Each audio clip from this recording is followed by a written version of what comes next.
Seguimos adelante en Tele Buen Día y es muy grato recibir esta mañana a la profesora Perla Mayo, es la presidenta de la Asociación Latinoamericana de Baja Visión. Profesora, buen día, ¿cómo le va? Buenos días, muchas gracias por la invitación. ¿Qué se pesca en esta época? ¿Qué se pesca acá en Montevideo? Sí. La verdad es que no lo sé, pero bueno, en Argentina ahí está la época del dorado, en Corrientes y... Le preguntaba por su afición a la pesca, sí, promovida por su papá. Usted nació en Montevideo. Soy uruguaya. En el año 1965. Sí. Bien. ¿Y él, que era fabricante de calzados? Sí, trabajaba en la industria del calzado. Bien. ¿Le fue como incorporando ese gusto por la pesca? La verdad es que nos llevaba a pescar y embarcados, así que sí, tengo como más que, además de la pesca, mi hobby por la náutica y todo lo que tenga que ver con el río y el mar, soy muy apasionada. Bien, la náutica tiene esa cuestión además, me imagino, de convocar a la reflexión, no a la meditación.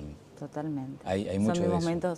Son mis momentos de llevar a cabo mis grandes proyectos y las ideas. Sí. Bueno, y allí es donde el timonel es el que ordena el rumbo, pero usted también, ¿no? Como va manejando algunas circunstancias que en la vida le fueron conduciendo por algunas, no sé si decepciones, pero aparentemente iba por un lado y después de repente cambiaba. Esto, lo del timonel, ¿no? Tener que cambiar el rumbo. Y sí, si cuento un poco de, digamos, de mi historia, de siendo una profesora de ciegos, que es mi título, y trabajando en escuelas con niños, cuando recién comenzaba, entender que estaba iniciando en braille a niños que veían, por ejemplo, dándoles un bastón blanco y sentenciándolos a una ceguera que no era. Darme cuenta que esos niños algo veían, entonces empecé a preguntarme si algo ven, no son ciegos. Claro. Yo digo, cierro los ojos y eso es ser ciego. Así que ahí fue que comencé a investigar lo que era la problemática de la baja visión. Bien, usted muchas veces fomentaba o de pronto apelaba a aquella sensibilidad digital y se perdía de vista que había un músculo que estaba sin ejercitarse, entonces estaba de pronto atrofiando aún más. Es que tal cual, en la vista hay 6 músculos y que si no los trabajamos se van atrofiando y muchas veces a estos niños, sobre todo al principio, ¿no?, de hace tantos años, había momentos hasta se les vendaba los ojos para estimular el tacto, para aprender el braille, porque una persona que tiene un resto de visión no tiene desarrollado su tacto y el braille es totalmente táctil, con lo cual para maximizar ese sentido de tacto, terminaban vendando los ojos de los niños para que aprendan el braille, o sea, le estaban eliminando el sentido de la vista y era terrible. Ahí fue cuando entendí de que algo había que empezar a hacer para trabajar con ese resto de visión y darles a estos niños el derecho a ver. Y allí algún portazo tuvo que dar, ¿no? Porque no comprendían a veces su filosofía, ¿no? Es verdad. Bueno. Hubo algunos enojos y hubo algunos enfrentamientos. Pero bueno, yo siempre digo, ¿no?, las cosas nuevas es lo que genera muchas veces el tratar de llevar una idea nueva, y todo lo nuevo y desconocido asusta muchas veces a las personas. Cierto. Bueno, quiero recomendar especialmente una nota que le hicieron en Clarín hace algún tiempo, ¿no? Sí. Y allí revela algunos aspectos, por ejemplo, la partida temprana de su mamá, que le hizo entender que podía honrarla siguiendo por el lado de la economía, ¿no?, de las ciencias económicas. ¿Verdad? Cuando tenía que decidir mis estudios universitarios, hubo como alguna también presión familiar de que debería seguir los caminos de mi mamá, siendo contadora. Pero bueno, no resultó. Bien, o sea... pero desde el lugar en el que esté seguramente está orgullosa hoy de lo que está haciendo usted, porque esa sensibilidad puesta de manifiesto para gente de baja visión. Primero, una estimación general, ¿cuál es el rango, digamos, la prevalencia, el porcentaje que se estima de acuerdo a la Organización de la Salud? Porque, de acuerdo a alguna información, habría en Uruguay unas 70.000 personas con problemas de baja visión. Sí, a lo mejor no es tan certero porque no hay estadísticas, pero sí, según la Organización Mundial de la Salud, hay una estadística y ese sería el número aproximado de personas que padecen baja visión. Y me gustaría aclarar, porque a veces uno tiende a confundir el tema que me pongo los lentes, cuando la persona dice, yo tengo baja visión, ok, pero me pongo los lentes y veo, entonces eso no es baja visión. ¿Qué es baja visión? La persona que tiene baja visión es aquella que con un lente convencional o con una operación quirúrgica no puede mejorar su visión. Eso se ve reflejado en que no puede leer, no puede escribir, no puede ver el rostro de un familiar, no puede desarrollar sus actividades de la vida cotidiana. Y en general, dentro del mundo de la oftalmología se le dice no hay más nada para hacer. Para estas personas, sí, la buena noticia es que hay tratamientos especiales, hay elementos que trajimos que los vamos a mostrar que tienen que ver con maximizar la visión que tienen los adultos y los niños, y llevado a la vida cotidiana significaría que podrían volver a leer, volver a escribir, un niño sacarlo del braille y poderlo llevar a una escuela común. Usted ha acuñado alguna frase impactante porque se trata de el derecho a ver. Es su frase emblema, digamos. Sí. Es el banderín con el que va en su arco, sí, digamos, ¿no? Y el derecho a ver pasa precisamente por derribar algunos mitos. Usted entiende que muchas veces, buenamente, con una vocación, con una voluntad de ayudar, se está perjudicando. Por ejemplo, esto del braille. Lamentablemente sí, y es una lucha que vengo teniendo hace tantísimos años, porque muchas veces se lo dicen, bueno, por las dudas aprenda braille y utiliza un bastón blanco y vaya acostumbrándose.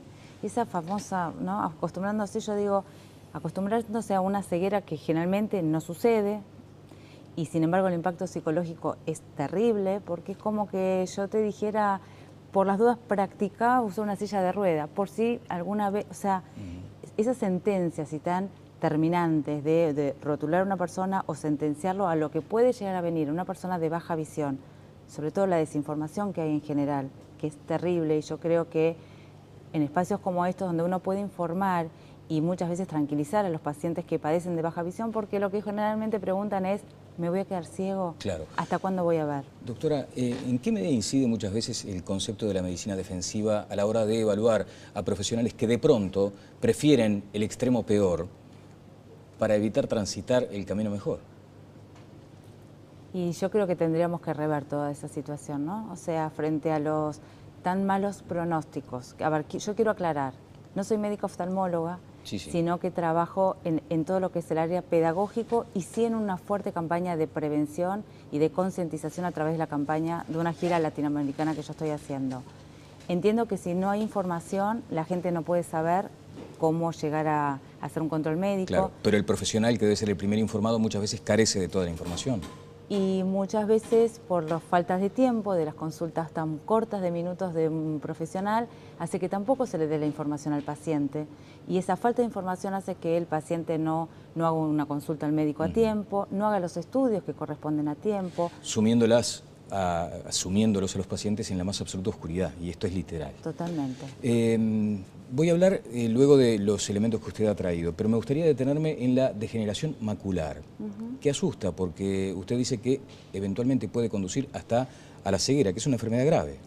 Sí, digamos que si bien no conduce a la ceguera, y eso está bueno aclararlo porque hay muchísimos pacientes del otro lado que tienen este diagnóstico de degeneración macular senil, maculopatía, y padecen de esta enfermedad. ¿Es asociada a la edad de la enfermedad? Es asociada a la edad. Ajá. Por ahora es una degeneración macular asociada a la edad. Significa que hay un problema en la retina por envejecimiento, que lo padecen las personas a partir de los 55 años hasta los niños de 100. Hoy la gente vive más, la expectativa de vida es mayor, con lo cual nos vamos a encontrar con una estadística de millones de personas en el mundo. Se habla de 314 millones de personas en el 2020 que van a padecer de baja visión. No es un número menor a tener en cuenta, claro. Es un número para empezar a informar, y las degeneraciones maculares se pueden presentar en dos formas, maculopatía seca u húmeda, y cuando es húmeda, la buena noticia es que hay tratamientos médicos,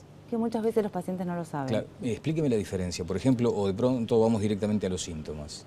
Básicamente el síntoma de la degeneración macular en general es una distorsión. Una persona está mirando un rostro y hay una distorsión, una aberración, quiere leer algo y se presenta una mancha en el texto, entonces no puede leer, y muchas veces se presenta de un día para el otro. Muchas veces se podría evitar, sí, con una consulta temprana al médico oftalmólogo, haciendo los estudios. Hay estudios que se pueden hacer de prevención. Hay unos estudios que se llaman OCT, que son unas tomografías de la retina, que si todos los haríamos a los 40, 50 años, podríamos en una edad temprana darnos cuenta que hay un problema en la retina. La presión ocular, por ejemplo, que muchas veces no se toma, sí deviene en una ceguera que puede ser el glaucoma. ¿Y en cuanto al instrumental, por ejemplo, es de fácil acceso desde el punto de vista técnico este tipo de diagnósticos, profesora?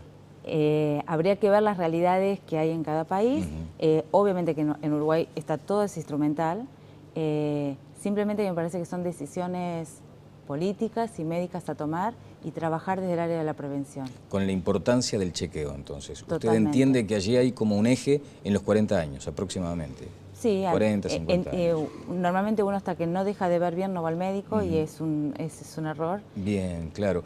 Tengo un datito, la degeneración macular, 4 uruguayos por día son diagnosticados, ¿es correcta esta información?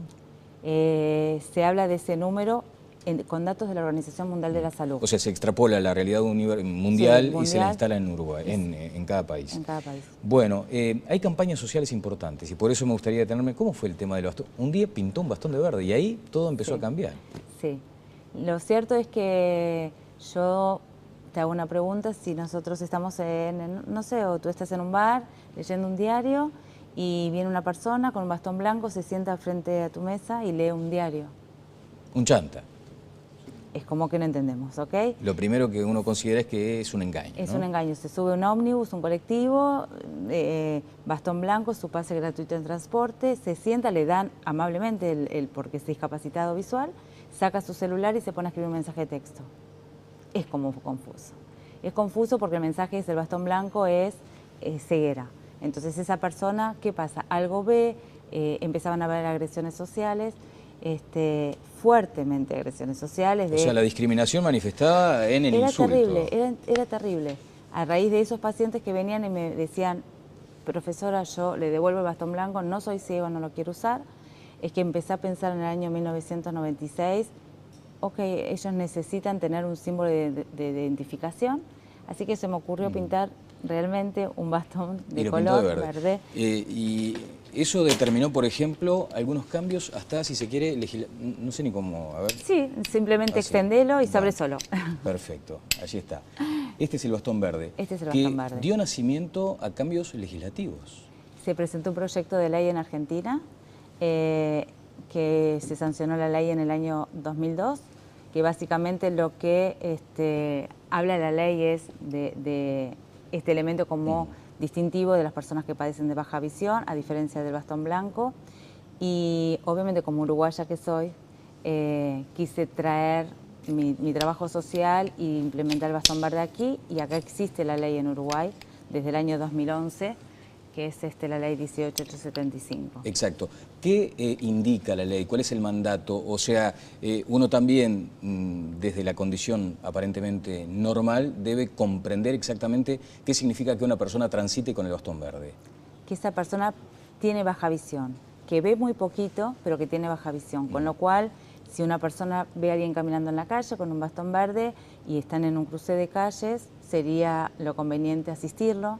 Si está esperando un ómnibus, preguntarle cuál es el ómnibus, indicarle, básicamente dar la asistencia en caso de que esa persona esté en una situación de esquina, de calle, preguntando o pidiendo asistencia. Bien, profesora, después veo un par de lentes, parece esto del Google Glass, vio que multaron a una uruguaya. La primera multada en el mundo por usar Google Glass fue una uruguaya, trascendió, sí, en estas horas. Este es un lente telescópico. A ver. Este lente, dentro de la baja visión, que consiste en hacer una rehabilitación, un entrenamiento visual, maximizando la visión, este es uno de los tantos elementos que hacen que una persona, por ejemplo, mayor, que no podía ver la cara de su familiar, no podía ver la televisión, o un niño en una situación de escuela no ver el pizarrón, se ponen estos lentes, amplifican hasta 6-7 veces y pueden volver a ver.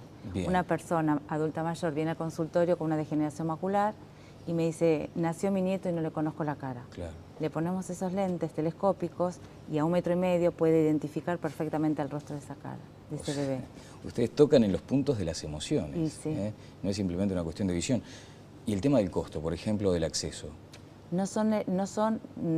Primero no son lentes costosos, hemos trabajado muchísimo en los bajos de los costos, pero entender la baja visión como un entrenamiento, un programa de rehabilitación visual, que puede necesitar esos lentes, puede necesitar unas lupas, puede necesitar amplificadores de imagen por televisión, sistemas electrónicos como traje pequeñito, que son portátiles, y que hacen a una diferencia terrible de que un adulto, por ejemplo... Claro, se enciende allí, vean ustedes... Amplifica hasta 16 veces un tamaño pequeño, pueden ver un prospecto de medicamento. Tremendo. Allí, director. Bueno. Pueden... Acá se ve claramente, ¿no? Uno va repasando con el Esto dispositivo. Inclusive tiene un montón de dispositivos, se puede conectar a la televisión, puede cambiar los contrastes, maximizar. Este aparatito que es tan pequeñito permite que, por ejemplo, una persona diabética pueda ver cuánta insulina se va a aplicar. Que una persona en edad escolar pueda leer absolutamente todos sus libros. Abro un paréntesis con respecto a la prevalencia de las enfermedades. ¿Hay grupos de riesgo? Porque acaba de mencionar el tema de la diabetes. El grupo de riesgo es obviamente las personas adultas mayores, personas con diabetes de los 2 grados y los bebés, los prematuros. Profesora, ¿qué ha sucedido con la ciencia, con la investigación en materia de medicación?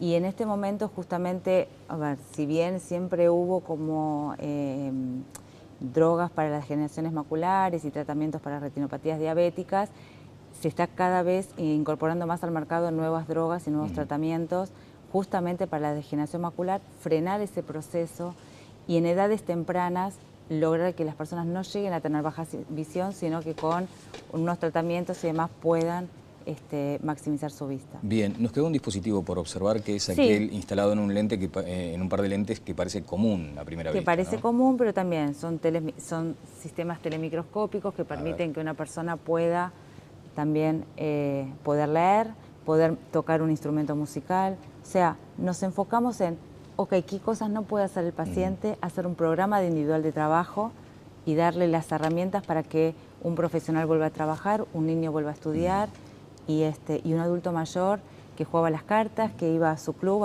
a estar con su gente, vuelva a estar sociabilizado. Bien, Perla, usted dice en esa nota de Clarín que sigue, más allá del tiempo que ha pasado, recibiendo profundas emociones cuando alguien le dice, hoy pude ver. Sí. Eso es algo intransferible, me imagino, ¿no?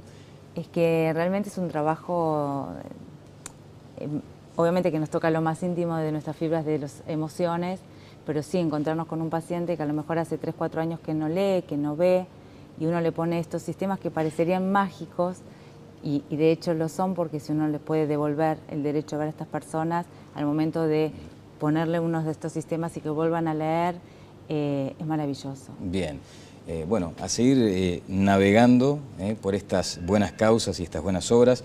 Profesora Perla Mayo, le quiero agradecer estos minutos. No, muchas gracias a ustedes por la invitación. Quiero recordarles que estamos realizando una gira latinoamericana de concientización, así que estamos recorriendo. Yo voy a estar en Montevideo en el mes de marzo y retomamos nuestras actividades aquí también para la Fundación. Y las redes sociales hoy son los que nos nuclean, así que en Bastón Verde pueden evacuar todas las dudas y pueden averiguar dónde poder ayudarlos a los uruguayos, porque para eso estoy aquí. Bien, le agradezco a Laura Genta de Bayer que facilitó esta entrevista. Muchas gracias. Gracias a ustedes. Seguimos adelante luego de la pausa en Telebuen Día. Presentó SECOM, primer servicio de compañía.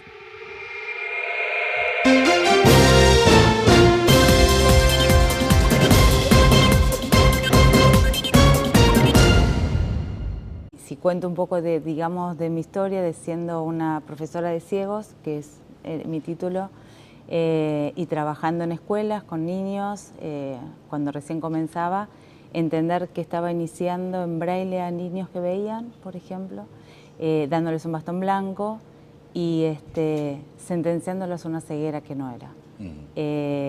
Darme cuenta que esos niños algo veían, entonces empecé a preguntarme si algo ven, no son... Seguimos adelante en Telebuen Día y es muy grato recibir esta mañana a la profesora Perla Mayo, es la presidenta de la Asociación Latinoamericana de Baja Visión. Profesora, buen día, ¿cómo le va? Buenos días, muchas gracias por la invitación. ¿Qué se pesca en esta época? ¿Qué se pesca acá en Montevideo? Sí. La verdad es que no lo sé, pero bueno, en Argentina ahí está la época del dorado, en Corrientes y... Le preguntaba por su afición a la pesca, promovida por su papá. Usted nació en Montevideo. Soy uruguaya. En el año 1965. Sí. Bien. ¿Y él, que era fabricante de calzados? Sí, trabajaba en la industria del calzado. Bien. ¿Le fue como incorporando ese gusto por la pesca? La verdad es que nos llevaba a pescar y embarcados, así que sí, tengo como más que, además de la pesca, mi hobby por la náutica y todo lo que tenga que ver con el río y el mar, soy muy apasionada. Bien, la náutica tiene esa cuestión además, me imagino, de convocar a la reflexión, no a la meditación. Totalmente. Hay mucho de eso. Son mis momentos de llevar a cabo mis grandes proyectos y las ideas. Sí. Bueno, y allí es donde el timonel es el que ordena el rumbo, pero usted también, ¿no? Como va manejando algunas circunstancias que en la vida le fueron conduciendo por algunas, no sé si decepciones, pero aparentemente iba por un lado y después de repente cambiaba. Esto, lo del timonel, ¿no? Tener que cambiar el rumbo. Y sí, ciegos, Claro. yo digo, cierro los ojos y eso es ser ciego. Así que ahí fue que comencé a investigar lo que era la problemática de la baja visión. Bien, usted muchas veces fomentaba o de pronto apelaba a aquella sensibilidad digital y se perdía de vista que había un músculo que estaba sin ejercitarse, entonces estaba de pronto atrofiando aún más. Es que tal cual, en la vista hay 6 músculos y que si no los trabajamos